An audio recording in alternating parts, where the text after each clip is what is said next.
We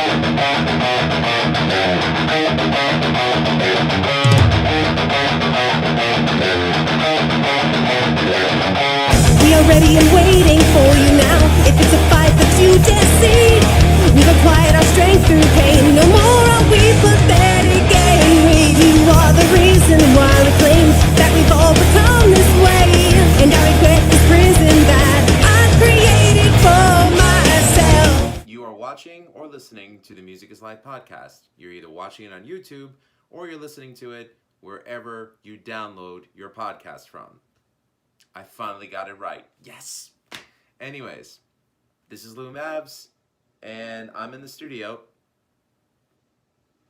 Okay, I'm not in the studio. I'm in the middle room of my house, wrapping up part 3 of my interview with George Fullan.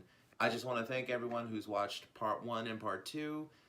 Part 3 is basically going to go into the final days of Pi and also the final days of General Studios and what George is doing now. Also going to be talking about some of the other bands that he produced that are probably more well known in the hardcore and metal worlds and the pop world. I hope you enjoy what you're about to watch and listen to, and I'll catch you at the end. And I think the last band that you were working with at the time at General was Black Anvil, who you were working with them, I think, before they signed with Relapse. Black Anvil was friends of mine from the scene, but just, Gary from Kill Your Idols, me and him were best friends from when we were 16. Mm-hmm.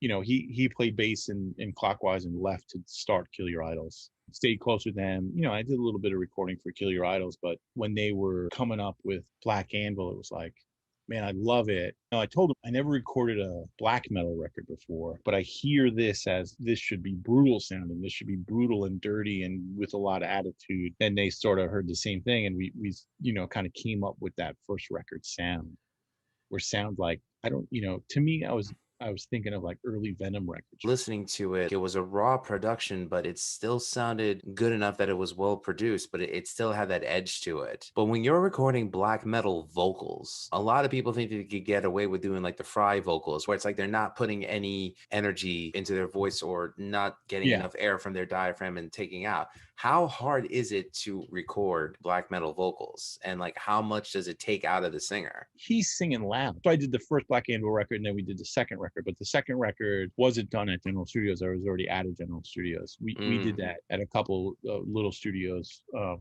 Long Island. But Paul, at that time, that was the first time he was singing on something. That was the first time he was singing lead on anything. Mm-hmm. But like, he had his vocals down. Like, he had demoed a bunch, but he's singing loud on that stuff. There's some metal records where I'm recording where I'm like, I get my mic breeze to a point where I think it's going to be, and then it's like I could hardly hear the singer. There was like a metal band I recorded from the Bronx where he was inwardly singing the whole time. Inward singing? I only heard about that in Tenacious D. He's sucking in, but that's a thing. I was like, what are you doing? And I was like, you had to reset the mic. This is pretty quiet, where he's like, and I'm like, ugh, all right. That's different than like a pissed off scream, where Paul was like, a proper scream. He was killing it. I do a thing that I used to have a bat. Any kind of person who plays guitar and sings, from a singer-songwriter standpoint or whatever, I always put a bat in their hand while they're doing vocals, so they have something in their hand and it feels like they're playing live. They usually record it separate. They don't have anything in their hands while they're singing. So how'd you learn that was a better technique? Because someone once told me every singer owns their instrument. And if you approach a vocalist as it's someone who's playing an instrument, it's an instrument. And if you treat it like an instrument, one of the things to me was making the singer comfortable is like getting a good setup on a guitar or tuning a piano. Mm-hmm. Getting them comfortable to perform, they can hear right in their headphones. There's some people you got to agitate a little bit because you want a certain performance out of them. But like, if you really treat it like a physical instrument, then like this person that sits and practices 3 times a week and sings these songs and tours and plays live and sings these songs with a bass in their hand, why are you going to put him in a room with just headphones on? That person wants to hold something because they're used to kind of like clinching up or holding something or being something to make them more comfortable to sing. And like, I do it all the time now. Like the Ice Cold Killers, Joe Rubino's the singer in that band, and he's the bass player. So it's like, time to do vocals is like, here's something heavy to hold. It was like he held like a part of a mic stand. or a cane or something, you know, like the studio we recorded didn't have a bat, but it's just a physical holding something. And he was like, you know, change the way I sing it. I feel more like I'm singing live. And to me, like, feel is more important than sound on anything. If it feels right, I like it. If it sounds right, then I extra like it. But like, you know, a lot of people will say like that first Black Anvil record it's not winning any awards for Sonic, but it feels fucking great. That's what I love about it. That's exactly what I love about it. Experiencing that band in a fucking shitty club in Brooklyn, you know. And to me that was important. Like I always want records to feel better than they sound when it comes perfectly together. I mean that's kind of, you know, perfect, but a lot of people always say like your records feel great, they might not sound. You actually have a page on Discogs, which I was like, hey, cool, I know somebody who's on Discogs. And if you look through all the bands that you've worked with, I know of all these bands, and to me it's incredibly impressive. There's the Repercussions. I love that record. I know Jonathan Roran, who's the brother of one of the band members, and J-Ro, he was a friend of mine that I met at Viacom. He was so well versed when it came to music. Like, I mean, you could ask him a question about anything, and he would know about a specific band or a specific genre. Like, he worked at Tower Records forever. One time he's like, do you understand the greatness of High and Dry by Def Leppard? It was like junior AC/DC. And then Pyromania came out. Boo! And he's like, and that's where they lost me. And I'm like, the fact that he just praised my favorite Def Leppard album shows he knows what he's talking about. Moving right along, there was Action. I remember them. I think you actually recorded a cover of them doing Tonight She Comes, correct? Did you do that one? Yeah. That was a good cover. That was the first time I recorded drums in the small studio. They were like, we have to do this cover. Can you record drums in your studio? And I was like, I can't record drums in my studio. And I like pieced together all these different little mixers and mic pre's to get the drum sound on that thing. And like, I don't know, I love it. That wasn't Action. That was the reunion show. That was a reunion show you covered? Because they were the reunion show first, and then they sort of lost some members and reformed to be Action. Right, but when they released the single, they released it as Action. So that's probably what happened. Yeah. And I did two records for Action, and I think those records sound pretty good. But that's me and Whitman working together. That's Whitman singing, me engineering. So. There's also Entourage. I remember those guys when I saw them actually at the Downtown. It was a Sunday matinee show. Unearth was the headliner.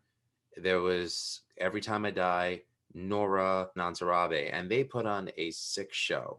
Yeah, they were good. That's a good band. That's a band that I always thought should have done better. I'd wish for them too. I see Alicia Keys is also on there. I have a funny Alicia Keys story. If you're comfortable talking about it, please do. So Alicia Keys bought a studio in Glen Cove that was down the block from Pi. She lived somewhere on Long Island, and she had a room.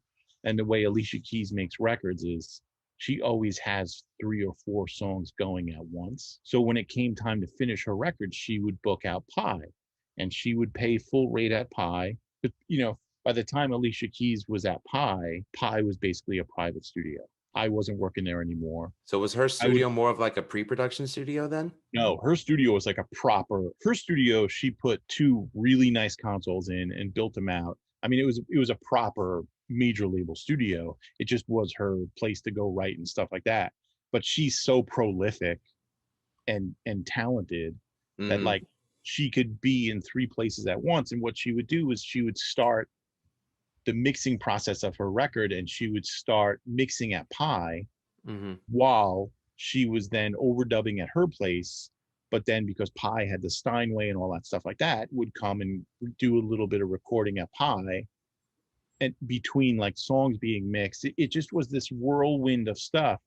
But like I was hired to like babysit the sessions, because Perry didn't have a staff at Pi anymore. When he wanted to record, he would call me up and we'd get together and do a project that he wanted to do, or he would find someone else, to like do it with, or him and Whitman would do some stuff. And he's a vintage guitar dealer, so he was making money somewhere else, and Pi just kind of lay dormant.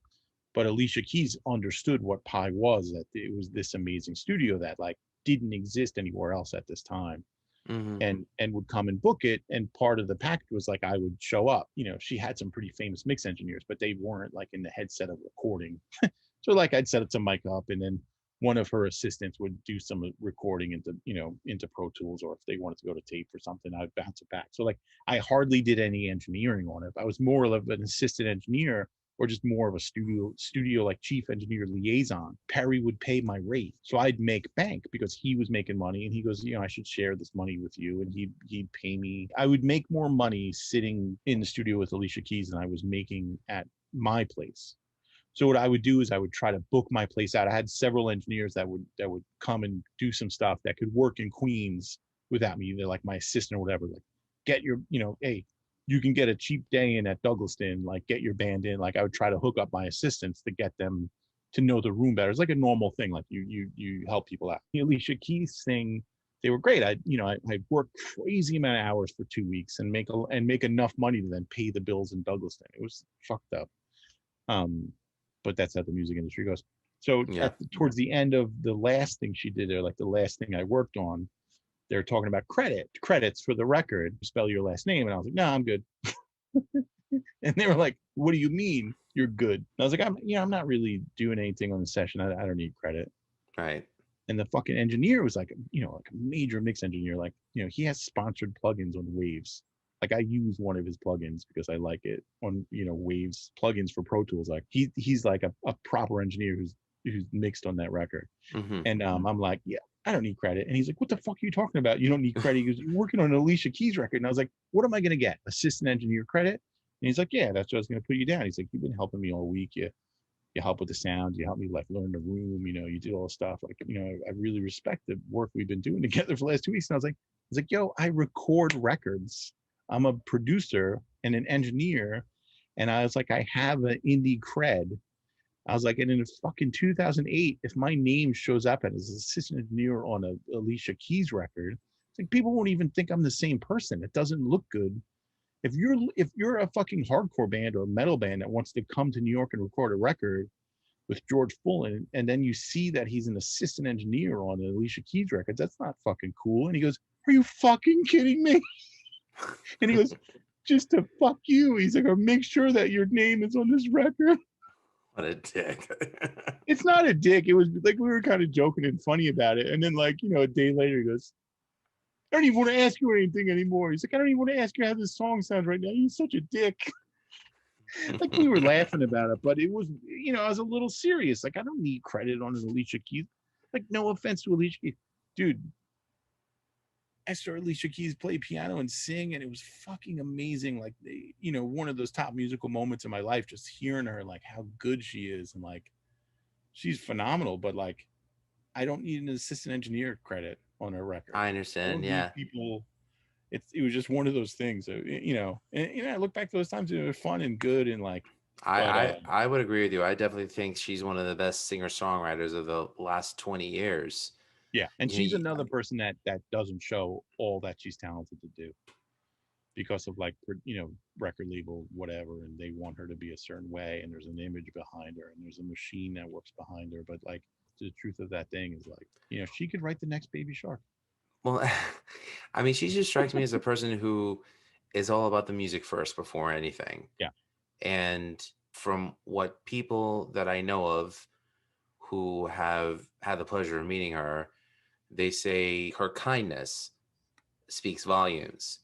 And I think that's a wonderful thing, because I've had the unfortunate displeasure of meeting a lot of my favorite bands who have been around since the 80s, even before then.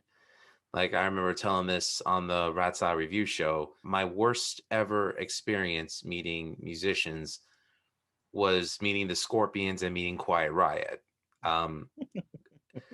Rest in peace, all due respect to Kevin DeBro and Frankie Benali. Yeah, we did something with the Scorpions at Pie, and it was rough. Really? What was that like? I don't want to tell you. I can't even tell that story. Okay, fine. We won't mention it. But then I meet a band like the Deftones, and they're just like chill guys, and I admit that was probably the last time that I was starstruck, because I'm like, this is right when White Pony came out, and I had seen them at the Roseland, and Glassjaw was the opening act. So here I am. So here I am psyched to be seeing Glassjaw. I got asked by Roadrunner Records by Jen Miola, who was my radio rep. What's up, Jen? to interview Daryl from Glassjaw, and I got to meet him, and I'm with my buddy. I'm with Jay Crawford, and then we walk out the door. Then we look to our left, and there's Abe Cunningham drinking a beer, and he's just like, "Hey guys, what's up?" We're like, "You're Abe from the Deftones." He's like, "Yeah, man, what's going on?" And I'm like, and we're telling him that we're from WSJU, St. John's University. He's like, "Oh yeah, pirate radio." I said, "No, that's WSOU. We're WSJU." He's like, "Oh, what station are you?" I said, "We were 590 AM." And he said, "Oh, can I hear you guys?" And I said, "You can't even hear us in the parking lot of our school." He's like, "Oh, that's okay. You want me to cut a station ID for you?" Like, he offered to do it. Sick.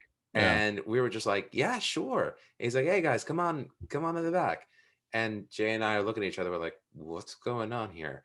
So then he opens the door, and we're in the green room. There's Steph Carpenter, there's Frank Delgado, and we're just like, "Oh my God." And they're like, "Hey guys, come on in. You want some beer? You want some food?" You know, Steph's over there lighting a bowl. He's like, "You want some?" I'm like, "No thanks." Yeah. But that was friggin' awesome. And like at the end of the show, we got to meet Chino. And that was cool. And then all of a sudden, like, I see some other dudes from the hardcore scene there. Members of H2O were there, which were cool. And then all of a sudden, like, we're talking with somebody and we're joking around about the Step Kings, because Jay had seen the Step Kings a bunch of times. And in case anyone doesn't know who the Step Kings are, Bob McLynn, the bass player, ended up becoming the manager of Fall Out Boy. So Jay starts impersonating Bob McLynn, and someone's cracking up.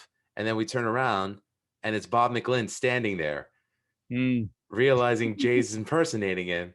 And he just thought it was the funniest thing. He's like, "Hey, man, you guys want some beers?" We're like, "We're 19." But, you know, it was such a fun night. And that's when I was just like, wow, you know, you can be a musician and not be a dick about it. You know, it's like, yeah, that was an eye-opening experience for me. And again, I think the hardcore scene that I remember growing up loving, that was part of that. Because like I said, when I was classmates with Warren, when I got to go to shows and meet with people, and you just realize, well, they're just regular people and this is what they do. I mean, I remember seeing Earth Crisis at Lemoore opening for In Flames.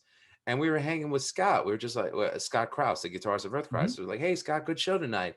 He's like, "Thanks, man." You know, we're just talking, whatever. It was just cool to finally be a part of something where it was just normal people playing music that you can listen to and just enjoy and be like, "Yeah, this is mine."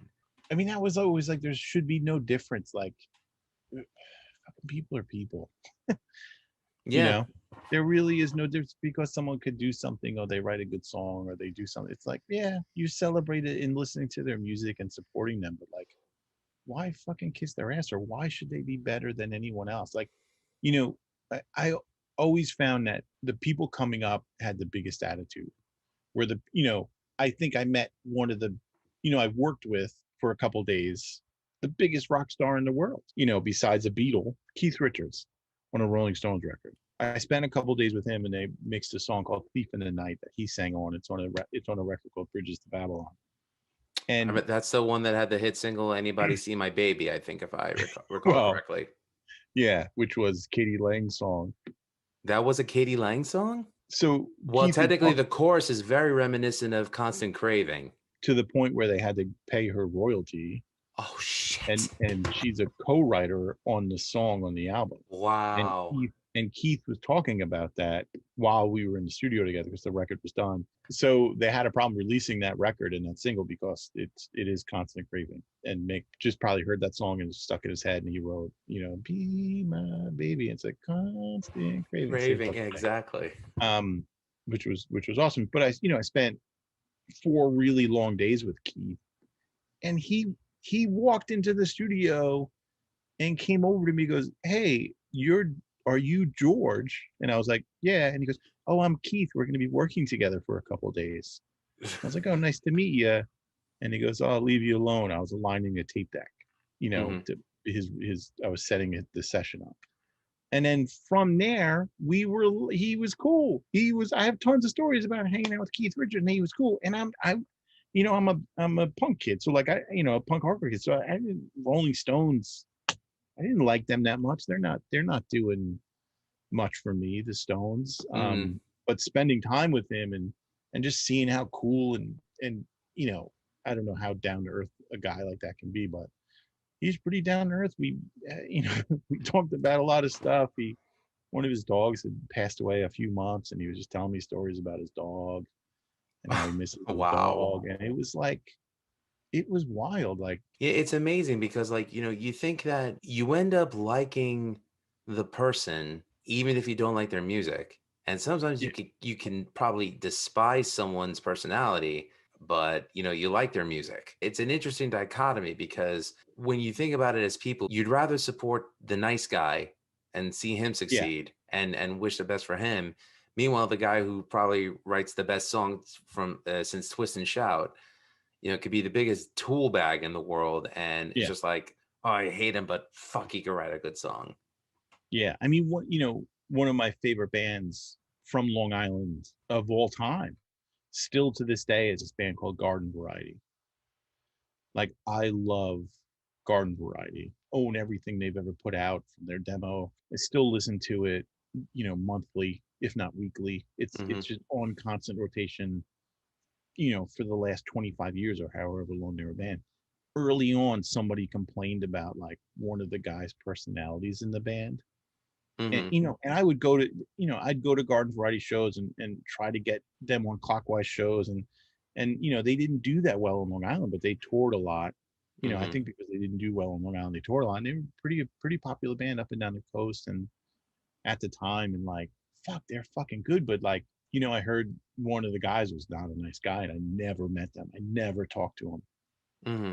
And we lived in the same, and then like later on in life, we lived in the same neighborhood in Brooklyn. I would see him all the time at the coffee shop. He knew who I was, and Hmm. I knew who he was, and I still didn't talk to him Oh, because I was afraid that if he was an asshole, it would ruin a little bit of Garden Variety for me. And and he's probably a wonderful person, right. but just because I heard that thing early on, I was like, man, I don't want that. Sometimes you just need I to don't meet want the that. I person. don't want that. Yeah, I don't want that guy to ruin the music for me. Alkaline Trio is one of my wife's favorite bands. She has a fucking Alkaline Trio tattoo with one of the members. She did some art show or something like that, and she was like, "Fuck, I don't know if I could listen to Alkaline Trio anymore." It's funny that we're talking about this because I remember one of the most intimidating moments of my life. I stated before that my old band, we did a show where we opened for the hardcore band Punch Your Face. This is in 2003. This was at Fuzzy's Wolf Rose. So it was the border of Queens and Nassau County. Now, I don't know if you recall the band, but at one point there was an onstage scuffle between them and the band Bury Your Dead from Connecticut. And, they made it a point to call out what they would call emo bands in their songs and this and that. And at the time, I guess you could say that the band was borderline emo because, like I mentioned, the bass player was really gearing towards trying to get on like a drive-through records. Although I said, if I'm writing it, we're doing it my way. But I tried to appease him as best I could. So I Yeah, remember here we are, we're booked on the show, and I see all these dudes with like the bandanas and like they're wrapping up their fists and whatever, and then they're just talking amongst themselves over by the bar, and we're about to go on stage, and I'm looking at my drummer, and they're like, "There's nobody up in front," so I just started the riff to Rain and Blood from Slayer. And then all of a sudden, like 25 guys just come up. And then we start our set, gets into the hard parts. They start pit dancing or whatever. yeah, By the end of the show, Punch Your Face comes up to us and they're like, yo, man, you guys are really good. You want to go on tour with us one day? And I'm like, yeah, how did I just win over Punch Your Face? And it's just like it was the craziest thing. And the point is, don't let what people tell you give you preconceived notions. I would definitely yeah, say give yourself enough leeway to get to know them before you come up with your final judgment on them. But don't give too much of you away just in case they do burn you. Just I think yeah. it's good to have some kind of reservation. You also work with Biohazard, Beyond Uncivilization. What was that like? Because that was the last album I think they did with Evan before he So decided to go into full-time porn. I did, yeah, I did do some. I did no. Evan was in a band called Spiders. I did a bunch of recording for. You worked with Spiders? Yeah, Oh shit, I didn't even know that. yeah, yeah, yeah. So Um, I'm assuming you met Tara Patrick then. yes, I did, but I didn't really know who she was. Mm, I have to say that Evan had a really cool dog. It was like a bomb sniffing, like protecting dog. it's like a German Shepherd. It was like a German Shepherd, but it was called something else. But it looked like a German Shepherd. It looked like a brindle German Shepherd. It was Mm-hmm. awesome because it would show up at my studio and just walk around and sniff everywhere. Because I'd be like, "Oh, you brought your dog," and I'd go to pet it, and I'd be like, "No, let it work." And for like 10 minutes, it would sniff everywhere and then come in and go, everything's all right. And then I'd be like, "Can I pet him now?" He's like, "Yeah," and he's like, "All right, be a dog," and I could pet him and play with him and stuff like that. That's Um, cool. that's a Evan cool was experience. But so Billy from Biohazard, great engineer, great producer, and then the drummer from Biohazard, who Danny is a Scholler. phenomenal. Danny was like phenomenal engineer. They owned a studio, but they wanted to mix on a Neve, and Mm-hmm. I had met Evan a few times through people, and he called me up and he's like, "Oh, I heard you work at a Six studio." So I kind of hooked up that session and got him a good rate and got him in there. But didn't do a ton of engineering on it. Just kind of like chief engineer, assisted or whatever, like liaison the studio for it, and did some stuff. But they were like set up a Pro Tools rig in the live room so they could do some recording while the album's being mixed. They had a good mixer come in and mix that record.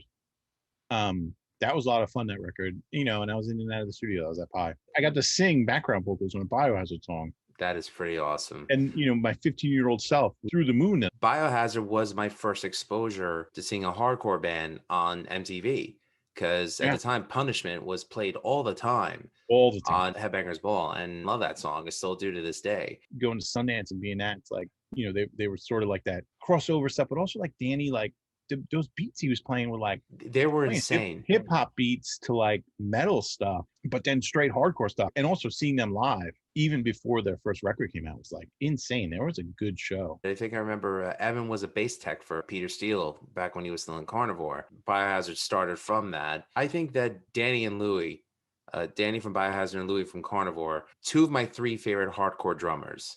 Who's your first, or who's the other one? I really have to give it to Pokey Mo from Leeway and currently at Agnostic Front. Really? I mean, he's good, but like to me, Sammy. To me, it's Sammy and then Mackie from the Chromax. He was, Youth of Today. He was 14 years old. He's playing those fucking drum beats in Youth of Today. And then he wasn't always the drummer in Youth of Today, but he's actually on my favorite 7-inch. And then he played on that Glassjaw record. Yeah, he played on Everything You Want to Know About Science. I'm not taking anything away from Sammy at all. It's just, for me, Leeway, and a shout out to Eddie Leeway. He's recuperating from cancer. So, cheers to you. I actually donated to his GoFundMe. So if you can, look up his GoFundMe and please give him a little something, just to help him out, because the guy's done so much for music in New York, a living legend. And let's keep him around. I just love the stuff that he did on those Leeway records. I mean, it's funny because Leeway to me was the hardcore equivalent of Anthrax. And I just hear similarities in Eddie's and Joey's voices. And the music is just phenomenal. And I love what he was. I love what he Leeway all the time. Yeah, and I love what he did with Leeway, and I love the fact that he's in Agnostic Front right now. Mackie, I love what he did with the Chromax, and he's still with John Joseph, I think, that version of the Chromax. So much love and respect for him. It's just because Danny was my first, and I just love what Louie did on the first Carnivore record. So, I mean, so it's that's so really crazy. what it was. It's so crazy because like all these fucking classic bands that we're still talking about 35 years later or something like that, 30, 25. Mm-hmm. And I admit, I'm late to the game. I am fucking late to the game because I was born in 1980. So, I didn't get to experience it. To me, it's like if you want to move forward, you have to look back on what the groundwork was. When it comes to metal, it's Black Sabbath and Priest. When it comes to, hardcore, you have to give it to Minor Threat, Agnostic Front, bands like that. And, I think it's important to keep that spirit alive. Yeah. But the drummers that you just mentioned are animals. They're so fucking talented. Mm-hmm. Where it's like, I apologize. We didn't even mention Armand from Sick of It All. Yeah, yeah, another motherfucker. Like they're so good and so solid. It's like, Mm-hmm. and all that's fuck click tracks and quantizing and all that crap that they do now to music. Mm-hmm. It's like it's real playing and real feel. I mean, they go into those fucking fast beats. It pushes a little bit, and they fucking go halftime. You feel it. Mm-hmm. You can't do that on a computer. It doesn't fucking work. Like No. to me, the best drummers always had like a weird swing, like the drummer from Slayer.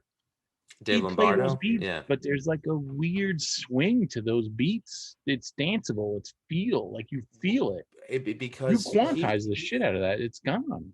remember, he comes from a Cuban background, so he Yeah. brings in Latino flavor to it. And Same with Sepultura, like that's South American metal drummer. It's like, mm, yeah, I mean, if you think about it, it was such a bedrock of talent and inspiration that came from like most of the underground stuff of the 80s.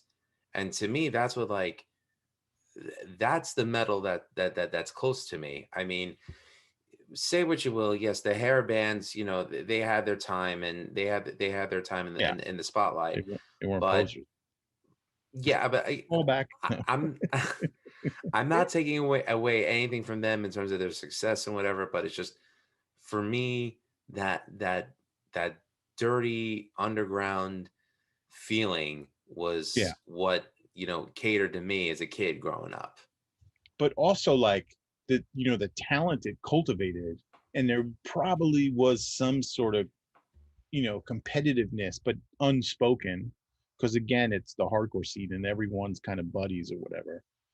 You knock, some of that had to rub off. Some of those guys had to be at shows and be like, "Yo, he's fucking playing that. Holy shit, I'm gonna go home and try to play that." Mm-hmm.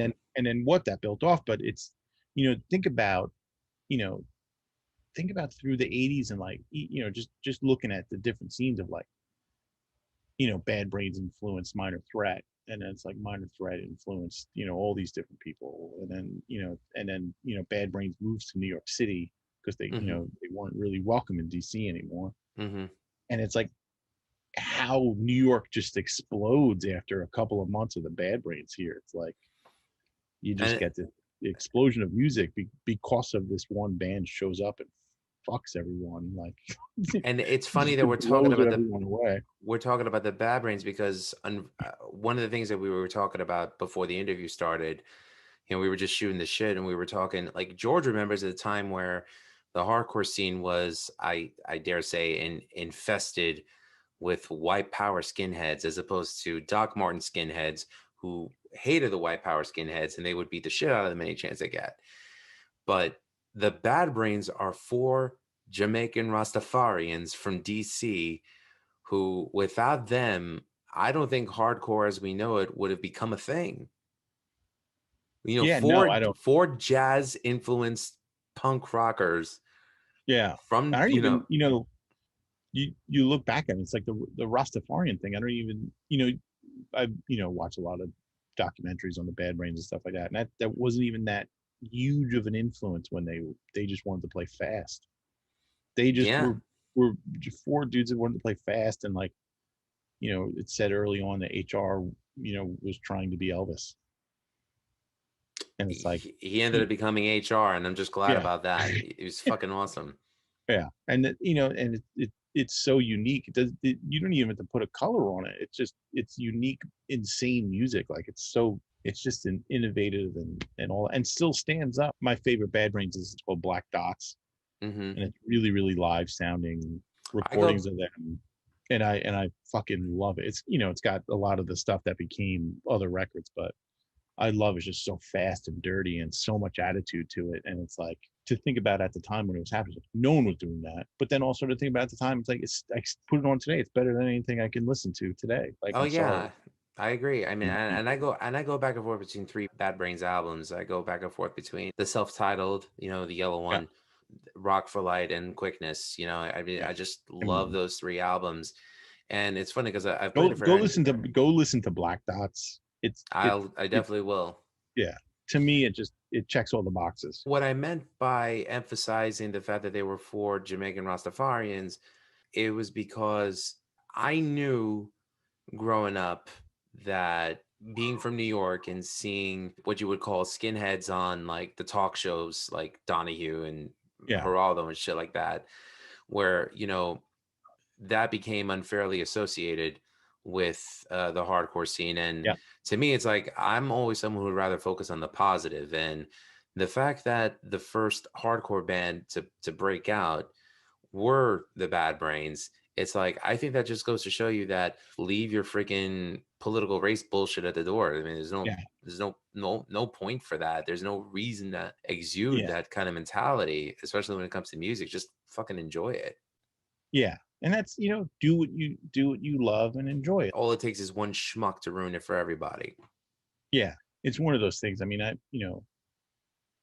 I grew up in a predominantly black neighborhood, and, you know, and my home life wasn't that good. And when stuff would be really bad, my black neighbors would take me in and, you know, and help me. And like when anything in the neighborhood that was going down wasn't right, Mhm. we all banded together. It was like there's no difference between, oh, that's a white family and they're shitty to their kid, fuck him. Like, Oh, dude. I mean, I you grew up in know, Astoria, Queens, so yeah, and vice versa, you know, to the way we took people in. Um, you know, like I don't feel that with any of my neighbors in the neighborhood I live in now, mhm. and they're all white. So like, I don't know if times have changed, but I definitely couldn't depend on. I couldn't be going through something so bad that I could hand my kid to a neighbor and be like, watch him for a couple hours. I need to go take care of this. Where when I was a kid, that happened all the time. And we talked to our neighbors and we dealt with them and we understood what their life was going through and their challenges, and they understood what our life was going through, our challenges in life. And just in a whole societal thing, maybe that's changed, but that's a whole nother I conversation. definitely think it's changed Yeah. because, as I mentioned, growing up in Astoria, Queens, I went to Bryan High School, the same high school as Shaka and Izek. Granted, I graduated a decade later, but you know, when I was going to school, I mean, we had white kids, black kids, Indian kids, Muslim kids, Yeah. you know, different variation of European, you know, you had Spanish, you had Croatian, and we just didn't give a shit. We were just Yeah. like, those things were irrelevant. It's like our differences weren't enough to divide us. It's like we were all going through this thing called high school together.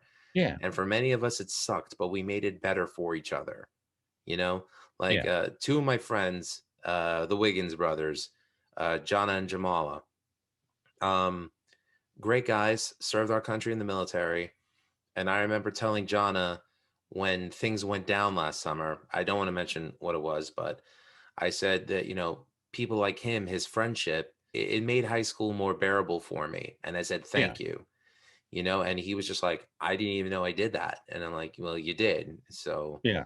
you know, just to know that I told him that, it was a big deal. It was a big deal for me to survive high school and having friends of, you know, different, and it's not like it really mattered what was Yeah. what, who was what. It was just, you know, are you a cool person? Can I chill with you? Yeah. You And know, if anything, it's that's like what matters. that should be celebrated. I Like the agree. differences and what people bring to the table should be celebrated. And like you know, the and either side's like, you know, they're victimizing people before they're victims, and you know, it's just like the whole thing and approach is, you know, again, I just feel like I live in an idealistic world where I think No, every no, man, you woman, don't. and race should be treated equal. I think kindness and empathy are not weaknesses. Yeah, yeah. And I learned that, Except for when you're booking hardcore shows. except when you're booking a Christian. But I learned that from the friends that I made in the hardcore scene. I learned that from my family. And here I am at 40 years old. You know, I still adhere to those principles to this day, and I'm not changing it for anybody. Yeah, and I mean that's a good point. Like it, everything in my life is from the hardcore scene. Yep. Like, and, you know, and I always say like I adopted another family. You know, I turned 16 and I went out and looked for another family, and that family was the hardcore scene, and it's another fucked up dysfunctional family, but like everything in my life is, you know, is from the hardcore scene. Like, Brian Smith from Loyal to None, like I wouldn't have interned at Pi. I met him at shows. I wouldn't have got into college to go to school for recording if it wasn't for like another hardcore musician, and then that led me to like getting I got the job at MLB because one of the guys that got me hired there was a hardcore kid who like I knew and did a bunch of recording with. Like, so like everything has pulsated from the hardcore scene. And I keep saying like, I don't know how to relate as anything else besides the old Well, hardcore. our friendship is Yeah. our friendship is because one time Jay Crawford and I, with our old band Surrender to Providence, played a show in Queens at a venue called the Red Zone.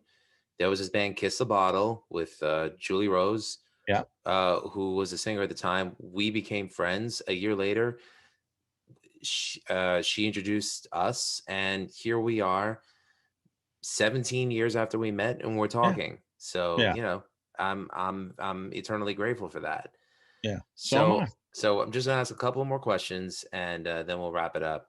Which producer would you say influenced you the most to pursue audio engineering? I'd say William Whitman because he was like a mentor. Mm-hmm. Then also Rick Chertoff, who you could look him up. He produced a ton of records. He's had a great career, and I really learned from him that, well, one, I learned never say no to a musician, but always get your way. Mm-hmm. But always try everything. Take the time to try stuff. And again, like you might be influenced, and also just try to have really good taste for the music that you're working on. Because I think one thing that I noticed, being a fly on the wall for his sessions when Whitman was engineering, and then I engineered a few records for him when I was in Douglaston, and it just was like he just has great taste and a vision, and like he gets you there, and it's pretty wild, but it's all about taste and knowing what works and taste and feel, and I think that's the biggest thing about anything to do with art. Is just knowing what colors to use and knowing when it's done. Just like knowing what instruments to use, knowing who should be playing those instruments, and knowing when it's done. If anyone wants to get in touch with you to hire you for your services, how can they? I would say just email me. I'm like hardly on Facebook. There are people that try to contact me on Facebook. I never look at it. You could look me up on Instagram, GG Fullan, or email me at generalgf@gmail. Do you have any advice or any words of knowledge that you want to drop on anyone who wants to pursue music either as a hobby or as a possible career, either as a musician or as an engineer? So I'll start with engineering. Engineering is like anyone could record anything anywhere at this point. I would say don't put a ton of pressure on the gear you have right away. Just see who you can record and work through it. You're going to make some mistakes at first or whatever. And there's tons of YouTube videos and all that stuff. Like now is the best time to learn how to become a recording engineer because you have so much at your fingertips to learn how to do stuff for free. And then as a music producer, it depends on what you want to do. Like if you're doing R&B and hip hop and stuff, that's a whole different animal because you're building tracks, you're making beats, you're doing all that stuff. But also, if you're doing, production and you want to get into a little bit of like song structure and all that stuff,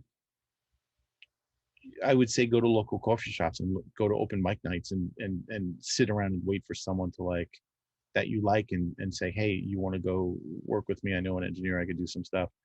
Or look at local schools, but now all that stuff shut down, so you're screwed.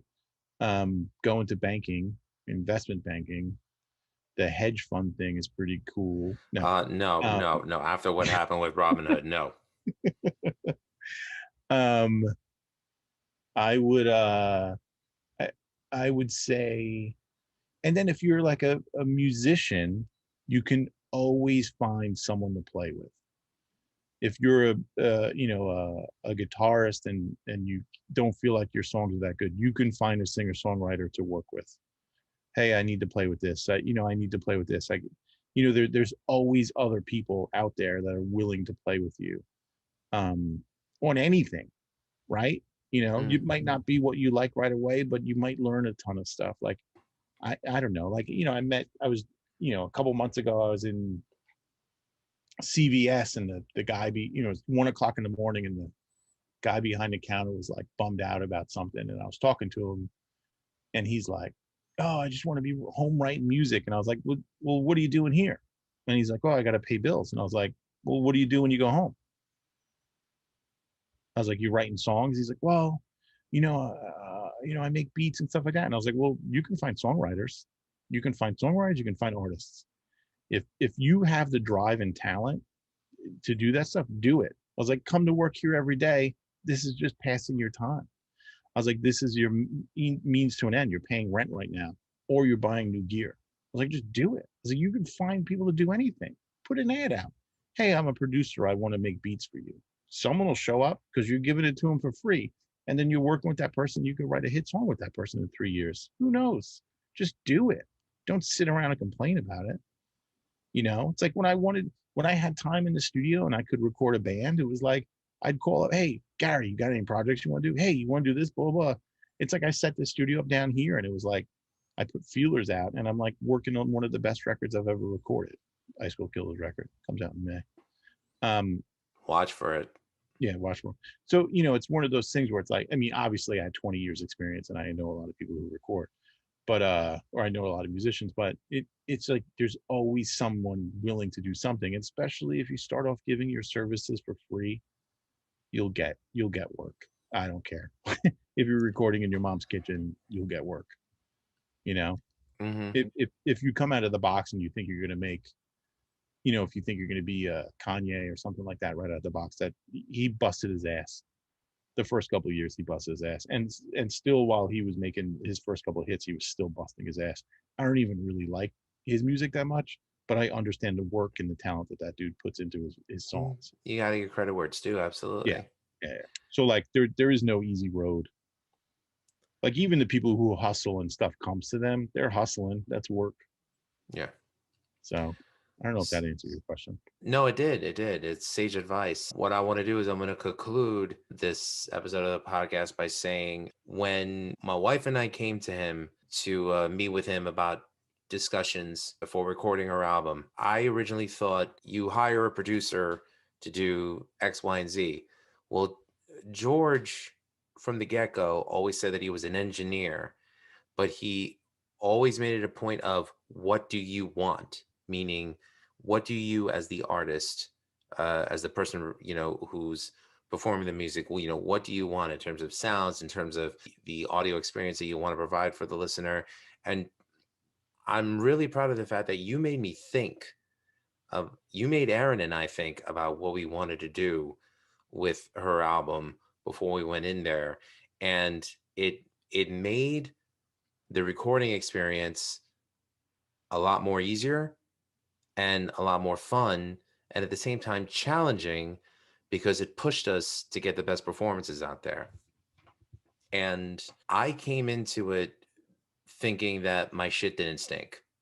I'll be the first to admit that, because I had come from a toxic environment of bands in the past, and working with George humbled me. And I feel like that it got the best performances out of me.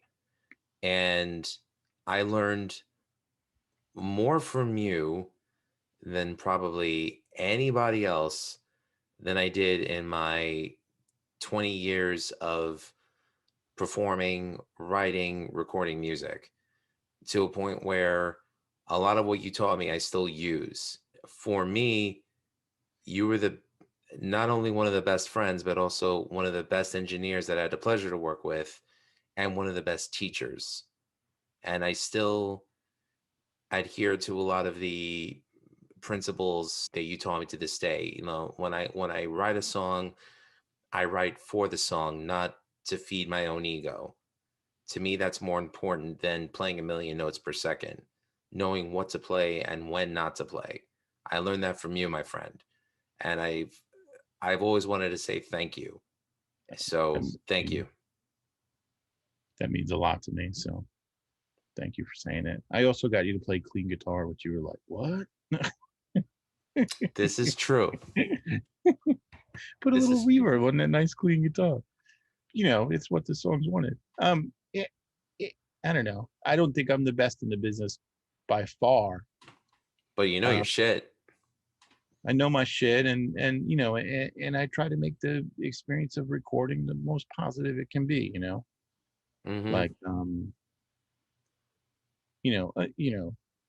unless I'm trying to get a singer to be a certain way, and I got to push his buttons to get stuff done. But I can be an asshole sometimes. If you want to hear what George has done, check out Discogs.com. If you type in George Fullan, Fullan, check out George's resume over on Discogs.com.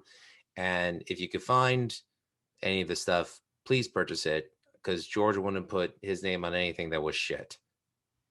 I say that for a fact.